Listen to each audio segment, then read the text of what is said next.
For green. Can I- early. Excuse me, Yes. can I do the pledge of allegiance? Oh my gosh, yes, you certainly can. Thank you. Yes.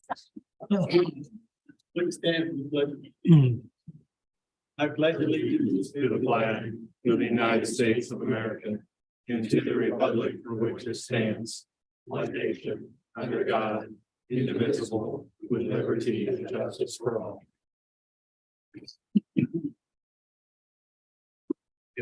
Thank you.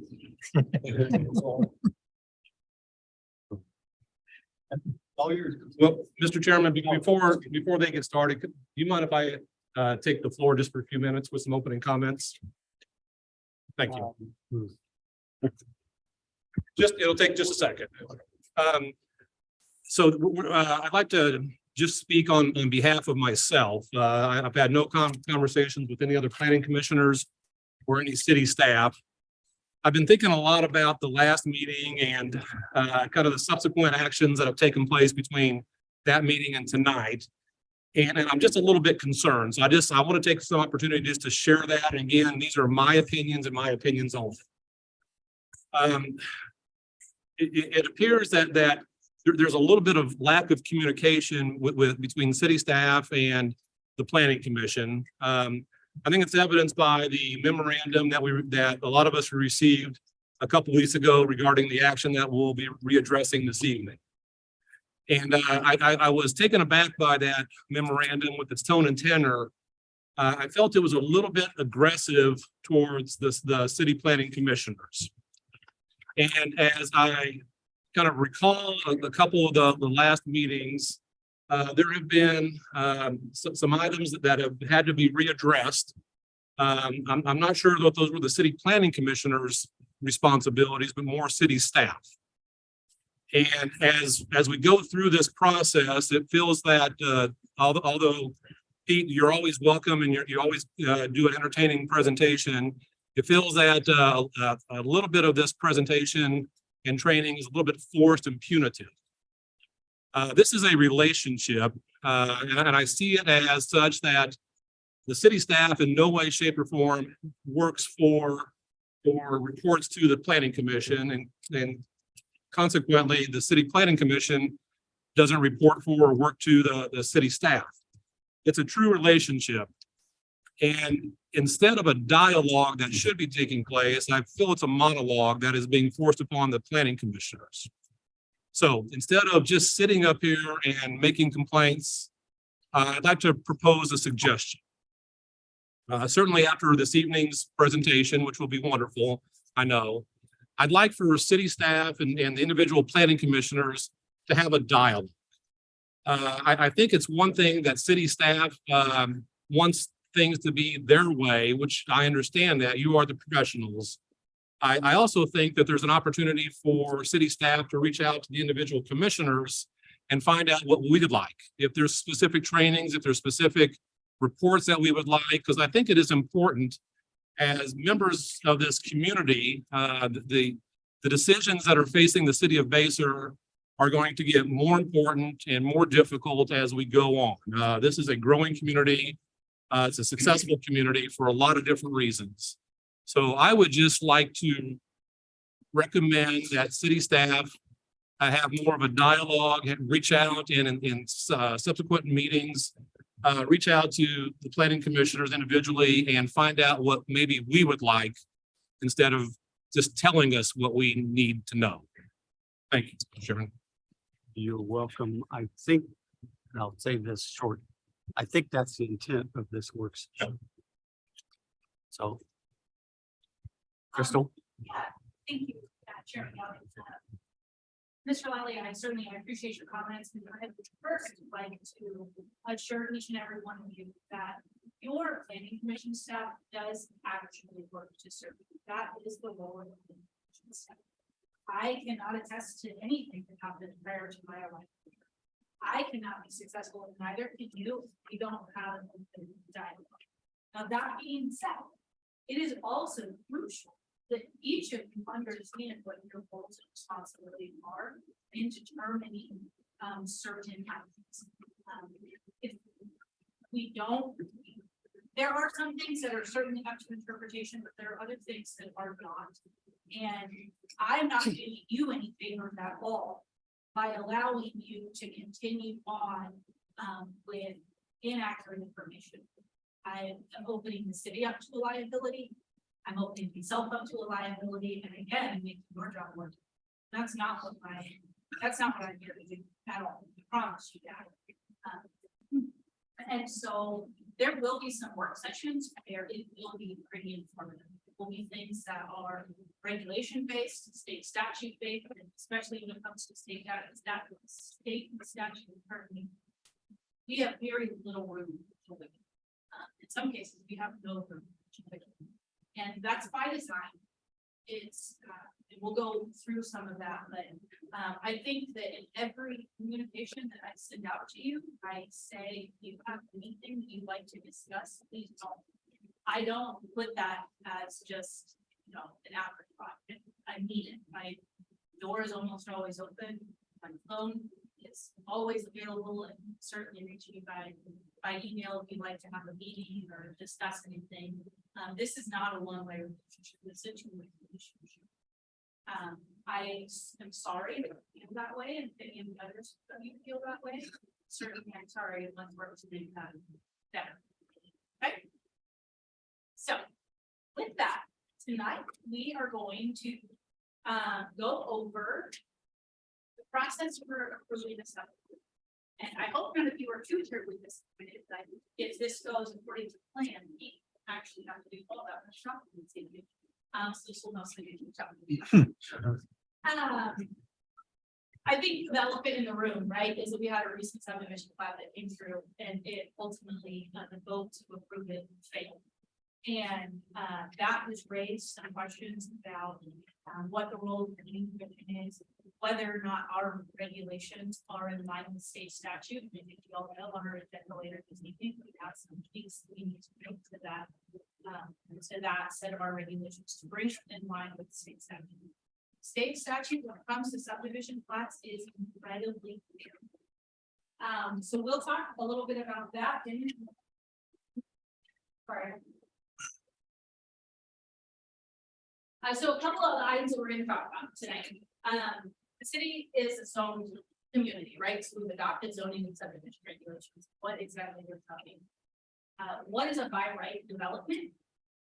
What is a subdivision and how do they differ? And then finally, what is zoning and how does it pertain? Next slide, please. Okay. So the city has adopted several regulations. We have zoning regulations, subdivision regulations. We also have architectural standards of design. And as you all know, we also have adopted comprehensive plan, the master park trail. We also have the active transportation policy handbook. These are all documents that staff uses in order to guide you in your decision. These are the primary documents that establish requirements for development in the city. It's important to know that almost all of these documents, in fact, I would say all of them, have come before the planning commission at some point in time for review, for comment. And then ultimately they get approved by the city council. And then it's our responsibility to take those regulations and apply them appropriately, to evaluate them when necessary, which is something that we will be doing a lot over the next 12 months or so. And then to make sure that those regulations are the best that they can be, like there's no such thing as a perfect zoning code. There's not, but we can always do better. And we want to be supporting the goals ultimately of the city council represent the people who live in the city of Mason, right? That's what we're here to do. So the process, again, sorry, I now kind of control it, but I may fly through some of these things, so sorry. So zoning code, again, is adopted by the city council. We apply it, like I said, to rezonings and special use permits, plats, preliminary development plans, and final plans. You can see here the kind of the process. It's the rezonings and special use permits. They go to the planning commission, and you both hear them and make a recommendation. The city council approves it or denies. Plats, the planning commission approves, and the city council accepts dedication. We're going to talk a little bit about that tonight because that's a big change in the way that things have been done. Preliminary development plans, again, you all recommend, and the city council agrees or denies it, and then the final development plans. Next. So, right to develop. There are inherent rights to develop one's land and communities across this country, and also some examples of by right types of development, are, of course, like single family residential, interresidential, and so on, right? Typically, this is administrative approval, assuming it meets all of the regulations. We have several different zoning districts, of course, in the city, as you all know. There's a difference between a planned development district. Planned development districts need additional oversight, but like a commercial development district, typically, say it's CP2, general business, right? And a new gas station. Typically, if they meet all of this side building, their side, their architectural standards, their setback, their stormwater, all of that stuff gets reviewed in-house. So your staff reviews it, or third-party engineering firms review it, fire district, whatever needs to review. And assuming there are no deviations to the code or the deviations that are in it, staff has the ability to either approve or deny. You never need to see it because it meets the zoning. The zoning code that ultimately law or responsible for it enacting. And this is important, right? Because one, it cuts barriers to development. You've already set the standard that you want to see in your zoning. So you don't have to come back and revisit it. So you don't have to create red tape, right? Somebody's favorite line we're talking about government. However, not everything is just by right, obviously. We bring before you rezone, we'll bring before you rezoning requests, development plans, occasional and special use permits. Those are things that need additional oversight and ultimately approved. You go ahead. A subdivision kind of falls in between. It's assuming what is a subdivision, right? It's a vacant piece of land that you take and you cut up into smaller pieces of land, typically with the idea that you're going to sell it, develop it on it, and such. You need a surveyor, you need engineering, and you need all of those things. You call it very familiar, right? Obviously, flats are familiar with that. Next. So again, subdivisions kind of fall somewhere in between. They do need a little additional administrative approval and oversight. However, when what's presented meets all of the regulations, there's not a lot of wiggle room for what we can and can't do. Your staff, when reviewing subdivision application being received, our engineering firm is looking at things like the traffic patterns within the subdivision. They're making sure that the roadways that are being proposed meet city standards for all sorts of things. With the road, the curve of the road, and the way that the road is proposed to be built. They're looking at all of that. Your staff, your planning staff is ensuring that it meets the regulations for lot size and setback requirements, and in case any additional easements need to be provided, required to have a trail or a park. So we are reviewing all of those things, and then there's a dialogue that happens behind the scenes where it gets to you. The developer submits it to us. We review it against all of those documents that I previously talked about, and we point out any deficiencies they're making.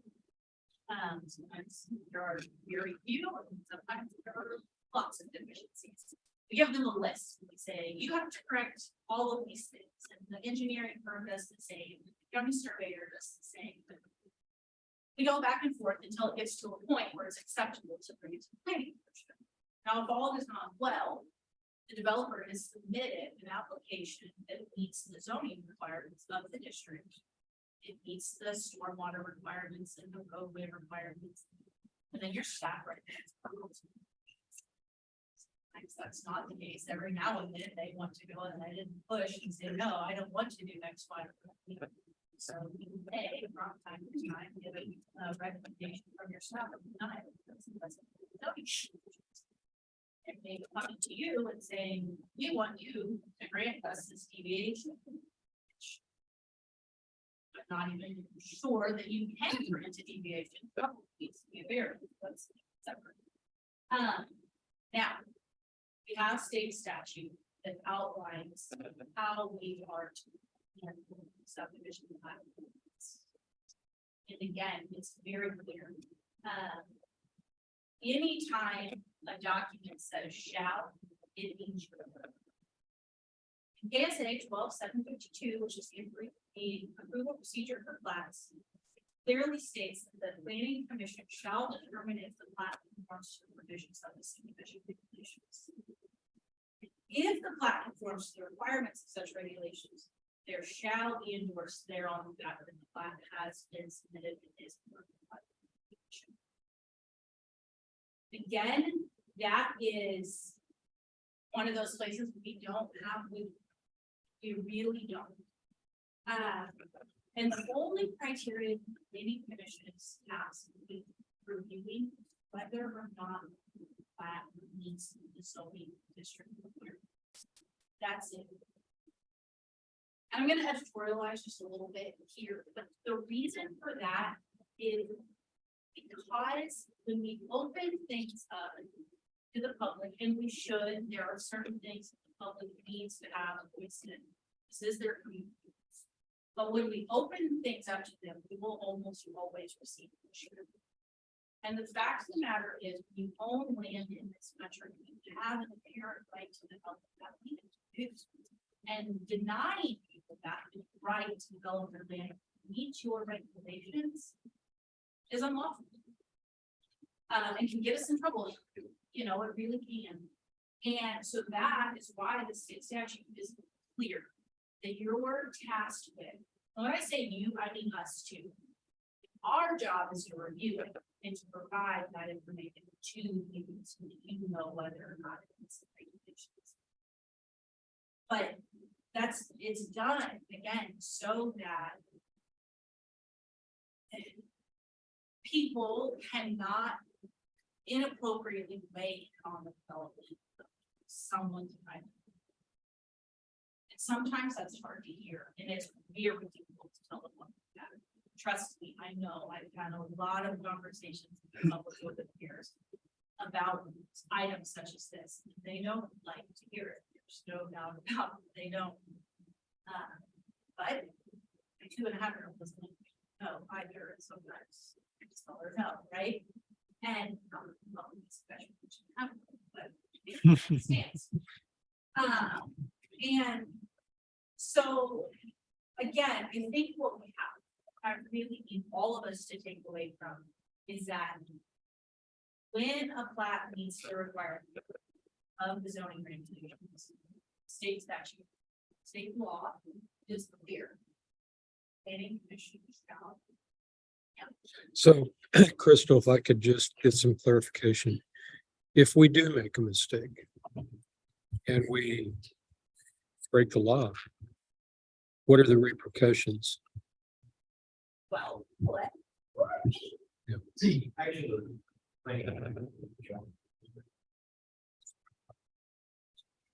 Yep. District Court of course can reverse the decision of the planning commission in order to do that which you did not do. But Yeah. There's no personal liability, I think.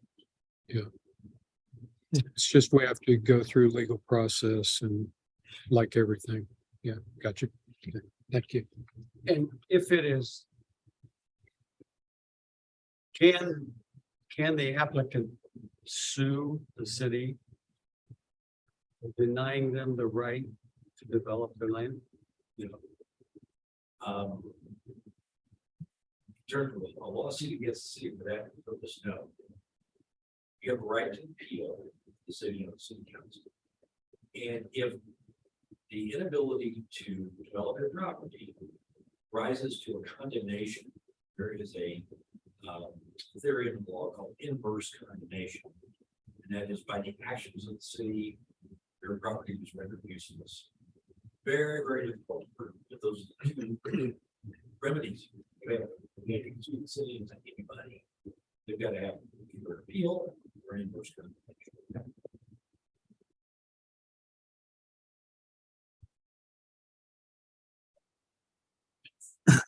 So. Again, sometimes happens. And so again, our statute gives us pretty clear guidance on what. We're not gonna do. Again, that's something that kind of happens behind the scenes. When this says the planning commission shall notify them, what that means really is you will tell me what you want me to tell them, I will tell them, right? You don't have to sit down and a letter, but before it gets to the planning commission, that's what their staff is done. If there are any deficiencies, we've gone through and we have enumerated those and given them an opportunity to correct them. Again, hopefully they have done so. And so if it gets brought before the planning commission with deficiencies, this body wants to deny the plat because of the deficiencies. When you make your motion, you would specify. Again, your staff should have put this in your staff report already, so you don't have to think. We would say, this plat request does not conform with zoning regulations, X, Y, and Z. And so then we would offer you a motion essentially. Is it just because of state statute, you've got to bring it to us? Because And that's. if we're a rubber stamp, I just didn't understand why does it have to come, but if it's a state statute that we have to, Yes. and at least you're explaining to me anyway, I don't know about That anybody was my else, question too, you right? know, is, yeah. Right, and I don't know, I truthfully don't know the answer, like I said, it's kind of caught in between this. By right development and additional amenities, maybe you know why the statute says that the commission has to. It's poorly written. Bottom line. Very rarely does the statute say shall in the beginning of the government documents. This is one of those statutes where it says, ye shall do this if you see it occur. At least I understand now that if you're gonna basically explain it to us, we're gonna know going in which way we need to go. I mean, basically, Yeah. you're gonna say it's, doesn't meet it or, okay, Good. yeah. And this. Well, see, I was totally unaware. I mean, I didn't understand, I guess, that part of it, because if we had no say or really any debate or open for, why was it even brought here? Because that what was this thing? You know, I don't. Go ahead. Yeah. So, okay. We're relying totally on your recommendation, at least I am, Yes. because I don't know how this stuff works, you know, I'm trying to go through the steps and do the right thing, all these things, as we all are. And so my question to you is, who audits you, who watches over your shoulder, you know, all these things that hold you accountable, you know, that, you know, in gives us the confidence that what you bring to us is correct, true and correct. and all that stuff. That's a great question. The short answer is, young lady sitting there in the back, blonde hair, our school. However, the city council certainly, I also, along with Cameron, and, you know, have spent several time in planning school to get a master's degree and have an ability to interpret regulations. That doesn't mean I am not perfect. I assure you, there will come a time when I make a recommendation to you. And you will think, what earth are you put there? I'm almost certain it will happen. Hopefully it will be often. But yeah, I mean, ultimately, city council, and once they were ensuring that I'm doing what I am supposed to be doing. We also, just so you know, as part of that process that happens behind the scenes where something gets to you. Our staff reports get sent to our legal counsel and they get sent to you. That's what I want to hear. Okay. You know, there is an enormous amount of oversight between our legal counsel, each other, Leslie, to make sure that things are. in order. Yeah, okay. Ultimately, it's my responsibility to know. fine. That's fine. If the city staff makes a mistake, what's my personal liability? I don't know. Yeah. I'm protected by the fact that I hold this office. Okay, You enjoy immunity. Those types of things. good. So I can't be sued for what I did last minute. Could you please go back to slide 10, I believe?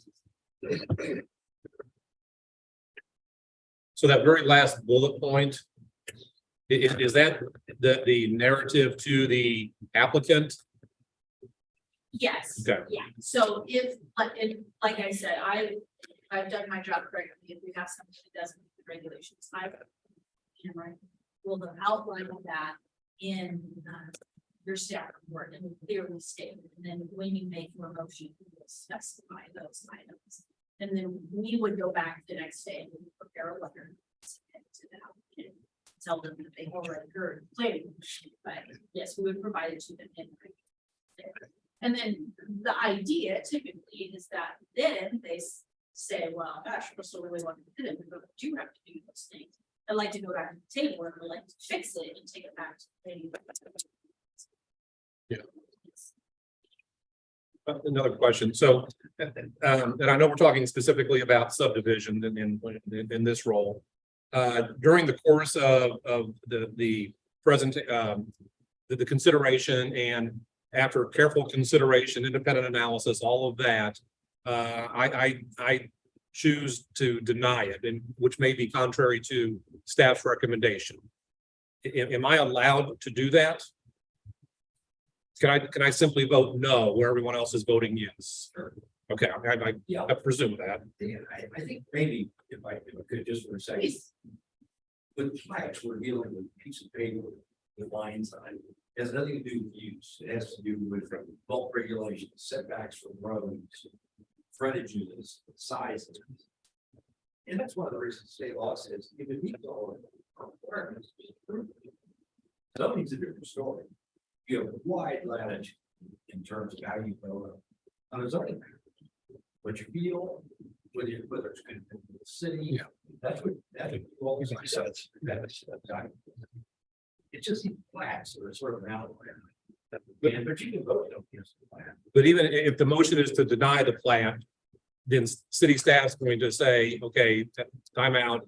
You may want to, if you're going to deny the plan, you probably need to state some specific reasons. Is that a fair statement?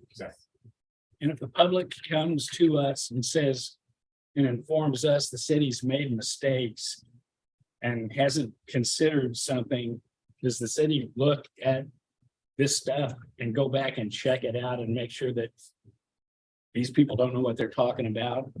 You can request we table an item and look at those things. I mean, the stuff that was added to our packets today, will the city go back and look at those things? There was an engineer that made comments explaining why certain things were not right. And a PhD someplace wrote a thesis on it or something. Did you guys go back and look at that stuff? In the case that they may be right and our engineers might have missed something. I mean, the engineers that we hire to do things might have missed something. So. In the case when you have engineers who disagree with one another. The city's position. Will almost always be to rely on our engineer. Now, if something comes up, and it seems like it carries some weight and this body wants us to take something and you say, I requesting that you take this specific, whatever it is, you ask for whoever to look at this. That's something that we can do. Now, if it just comes down to we have engineer A and we have engineer B, and engineer A is the city's engineer, and they just can't come to an agreement. We city staff is to obviously defer to our engineering. And then there are other things that are presented and brought up with that report. And I don't know how much we We really can't. Yeah, yeah, if you want to ask questions during the work. Okay. I'll tell you about. So. Yes. Next slide. Good. Okay, now this is where things get a little bit tricky. And I will be really honest with you, all the years that I've been doing this, I don't know that I have seen state statute on this portion of it followed to the letter of the law. The planning commission actually has the sole authority for denying, as Pete said, the lines and the plats. There's kind of two components, right? There's you're laying out the land, you're dividing the land. But you're also, most of the time, dedicating easements, you might be establishing right of way for a future road and such. In that aspect of the plat, the city council absolutely needs to consider whether or not they're going to accept a project. But the actual layout of the land and whether or not it meets zoning regulation is 100% the role of the planning commission. So you all either approve the plat, and if there are easements or right of way or a park or a trail or something that needs to be dedicated to public use, then that goes to the city council for them to again accept the project. They are not making modifications to the layout. They're not saying you have 23 lots, you have 22 lots. That's all that. It's not their role. Yeah, it's not their role. That is, yeah, that's a little bit different, but this is one of the very few items that the city council, as you all know, oftentimes you're a recommending body. Any items that come before you, you're hearing, you're listening to the public, you're considering what they have to say, you're considering what your staff has to say, and then you make a recommendation to the city council. The city council is responsible for approving or denying the request. It's not one of them. You are responsible for ensuring that it does or does not.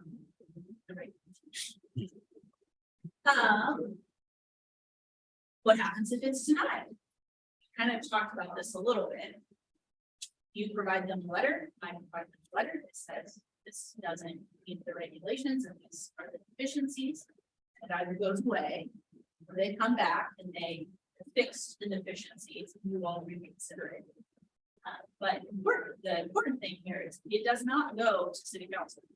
There is nothing at that point from the city council. If for some reason they say, no, we're not gonna fix that stuff, and it's not prohibitive to us, or whatever it may be, it's done. Does not advance to the city council. So, again, when it comes to plats, you are not a recommending body. Mhm. We're a decision. Mhm. Yeah, and the state statute is not even just on plat, decisions that can be made. But decision. Point of clarification again. Right, so plat goes through all this process. It gets approved, it's filed of record. End of story. And if a resident comes back, wants to develop one of the lots that clearly complies with the recorded plat in a subdivision, all the rules and regulations that went with that. And if I'm hearing you correctly, it comes to us through with your recommendation to approve or disapprove it. It's sort of, because of the statute, it's sort of, I think I heard you say it's poorly written or something. We just have to ratify it because that's what we're required to do. Even though we may get blasted by the neighbors. And all these things, they're only, and I know we can't get specific, but we can't do anything but abide by the statute. And then if public has issues, they have to get an attorney and do whatever they do, and it ends up in district court or whatever it ends up doing. I don't know. Is that about it? No. Yes. Okay, Typically zoning, planning sort of stay together. okay, And it's at the zoning stage, you have that latitude to say, don't like it. Yeah. don't think it's good use of the property. Any number of reasons. And the plat owner is just following along here, like concentrate on the plat. If they get disengaged, it's confusing. Because we want to apply uses to a plat, we can't. It's just drawing, it's just a lot. We don't know what's going on theoretically. Yeah. It's just a lot. And so there's no use factor involved, there's all the use. zone. But again, all the greater modern use. Thank you.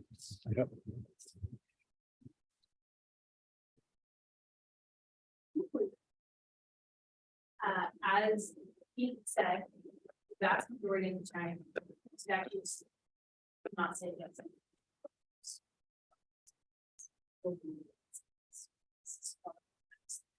Does, yes. Clear. Valid, you must, and so your staff, our job is to, again, support you and provide you with all of the necessary and do the hard work up front before it gets to you, so that you can make sure that the development plan, the subdivision plat that comes to you is in conformance with the zoning. That's our job, is to. Yeah. it's to- Whatever. Go ahead and proceed. Stop it. And take the right time. But in, in the case of plats, subdivisions. The subdivision regulations, whether or not they met or. The golden, right, it's kind of a yes or it's a no. It's not quite as simple as just checking boxes, but, your staff is essentially going through our regulations and. Keep it, this doesn't, this does. Either ratification or denial based upon. Some regulations. Then. If there's ever going to be a representation of denial, or sorry, not a decision of denial. On a flat, it has to be by. So. It's Thank you. I have one question, and this is probably something ephemeral because it may not be lasting very long, but. If we approve the plat right now. It goes to the city council for approval. I know we're gonna be discussing later on tonight. Eliminating that, but. If we approve a plat. And it goes to the city council, does the city council have the same requirement that we do in that? You don't, this plat meets all the specifications. You have no choice but to vote for it in favor of it. Or does the city council, being an elected body of government, have the ability to say, we don't like that?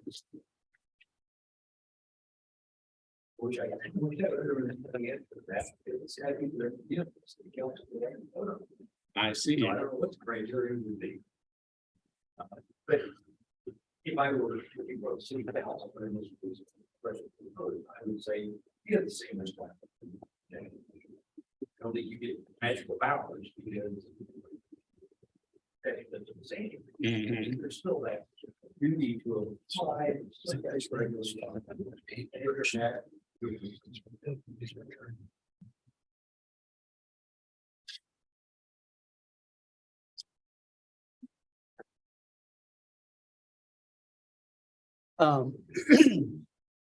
The only thing I want to say, well, I think part of the question Jim just asked, we got a response to was, I think the practice has been that it does for Baser, that it does go to council and require their approval.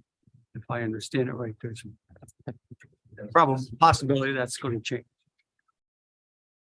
The other thing I'd like to comment on is Tom's comments, and I don't.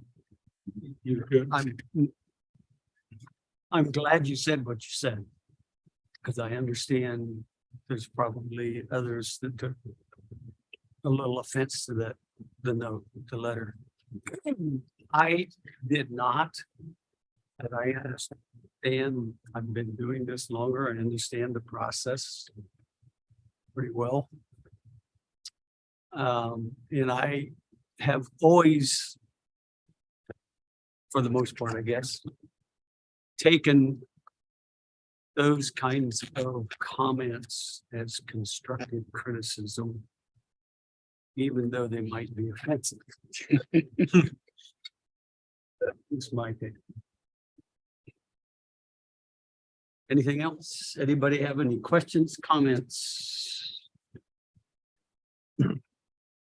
Thoughts on additional training? Since I Please. brought it up. I have a difficult time, and this is, again, Tom speaking, not for anyone but Tom. I have a difficult time digesting everything in a couple days. If it's at all possible to get the information to us further in advance, that would be most helpful. Especially when there's, for example, on item number 11. Item number 11, just, I received the binder on Friday. I'll be honest with you, I did not look at it Friday or Saturday. So Sunday, Monday, and now today, I'm looking at it and I'm just trying to digest it and react to it. And I'm trying to fill my duties as a planning commissioner. And I would like a little bit more time, especially kind of the Friday, Saturday, Sunday, Monday. You got 4 days, and 2 of those days are weekends. And I certainly don't want to bother city staff on weekends. So my time to be able to respond and ask questions is very, very limited. And then this is nitpicking on my part, but on item number 11, if we could redline the changes, that sure would be peachy, because it makes it a little bit easier for me to understand what is being changed. So let's do kind of a housekeeping. We sent the agenda on Thursday.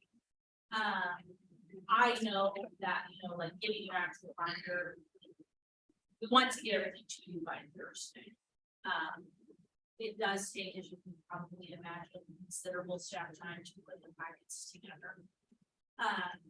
So Commissioner Lally, we tried to get it to you, and I know you all are very accustomed to getting, a binder. I mean, I like. But yes, we'll try to have the binders out by Thursday. The link out, hopefully by Wednesday evening. Yes, we will make. Don't limit yourself to just Wednesday and Thursday, but a week in advance would be wonderful. Thank. We will certainly do our best. Understood. Oftentimes working on, not only our own, deadlines, but also we do have to send it out for review and comment. Several other agencies, and we're trying to coordinate all of that. So yes, we'll do our best to get it.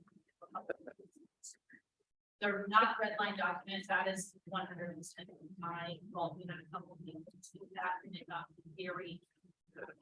Track changes got very, very messy. It was almost impossible to tell what was what, and so I charted the track changes. I can, before the meeting go, I'll print off what it currently says and provide that to you, so you can see what the is doing.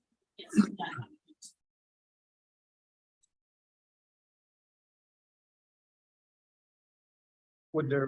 Would there be any benefit, or could you, as items come up, send us those items, those agenda items, as opposed to getting everything at the last minute? So as soon as I provide that to you, it is a public document. And I should not provide anything to you until it is finalized.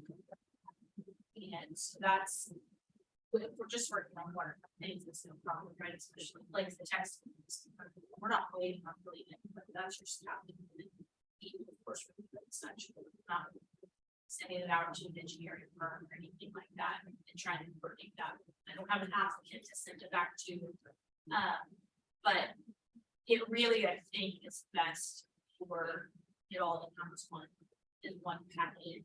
And again, sometimes also we are waiting like a final report from somebody right up until last minute. As I told you in my first planning commission here, my goal is to make it so that you all do not have to consider items brought up. And I, the very first planning commission item, I had to consider this additional information like that I got.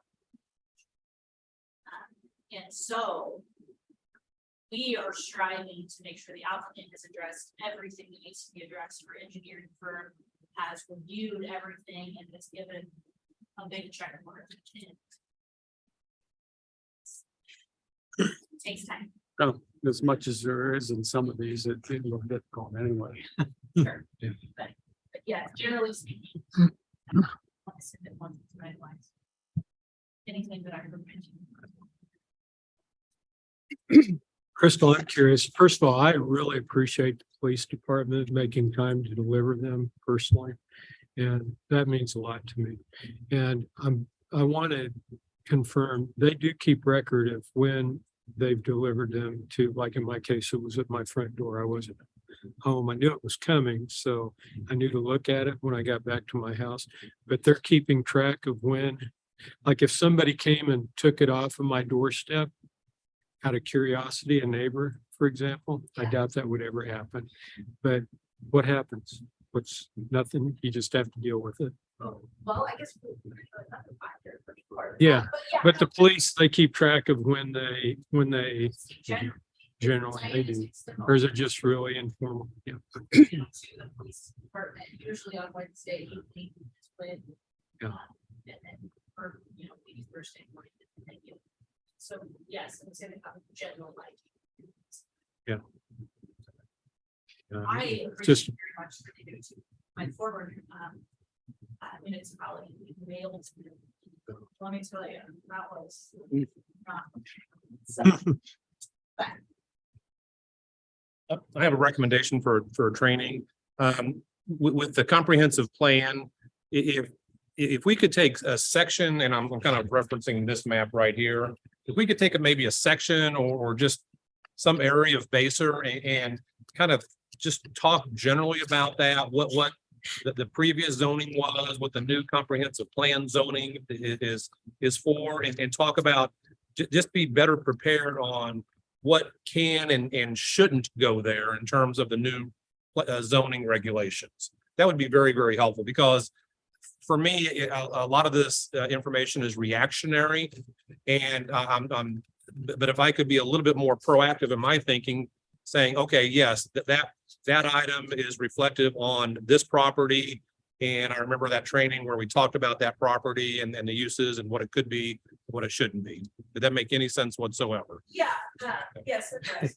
I think that's something we could incorporate, and please forgive me, it's just ingrained in me to clarify their difference between existing zoning and particularly use map. They are differences. That's Plan fine. is what we're proposing. The comprehensive plan itself did not change zoning or uses in any way, shape, or form. But yes, that's certainly something. But we do try, in our staff reports to enumerate how it is impacting. Yeah, I think that's a great idea. I think that's something we can certainly do, and maybe do it quadrants of the city, or maybe even kind of by like future land use designation, sort of. Yeah, I think it's great. Yeah, I do think. Just a couple of items that I have thought that maybe in don't this is something we need to, but a work section on zoning, as Pete said, a lot of variables that we get to consider when we're talking about zoning. Kind of in history of and I know that you've done this maybe in the last year or so. Yes, you have. 2 years ago, I thought I did. Have Am I you all, wrong? have you all been through the training? on- Yes, Yes. yeah, yeah, yeah, absolutely. Well, then you know.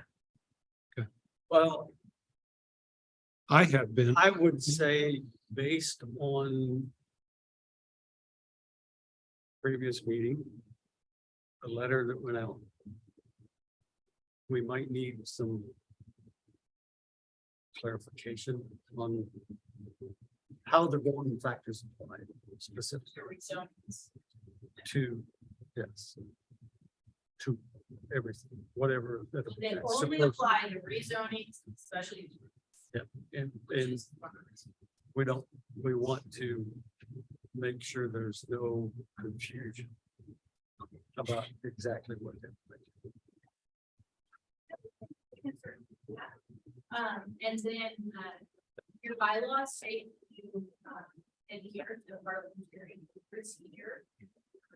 And just doing, you do a great job. Do not, please do not mistake this, you tell me you're not doing a good job. We're doing a really, really good job. But it's good, I think. Refresh every now and then. Yeah, I would recommend that as a training topic. You have, I would recommend that we do training. yeah, I just wanted to hear. Close to 2 decades ago, but it was. Very valuable. But yes, maybe just to kind of brief. Parliamentary procedure. Again, you do a great job. I think it's good that everybody's on the same page, though, hearing it from you on down and, you know, what your beliefs are, because it could be different than other people that were here. Sure. So, I mean, so that everybody understands and is kind of on the same page. I think that's not a bad idea. Hey, Crystal, when I first came on, I was coached, as I recollect anyway, when a motion is made and staff makes recommendation for approval subject to this, that, and the other, that the motion should read all of those stipulations rather than to be a lump sum catch-all motion. What do you want us to do? And so, yeah, when I say parliamentary procedure, I'm kind of lumping that also. And we can certainly talk more about this during the work session, but yes, and I believe he can certainly play in, I think. If you say you're recommending approval of a resolution, you can say.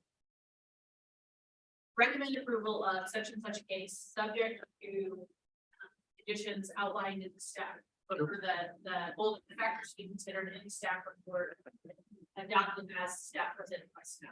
So if you got 7 requirements or recommendations, we don't have to read all 7 of those I don't, as a part of our motion. I don't think so. I think you know. That's good. reference your staff report. However, if you are recommending denial, you should. You have to say why you're denying. Doesn't meet the area. Yeah.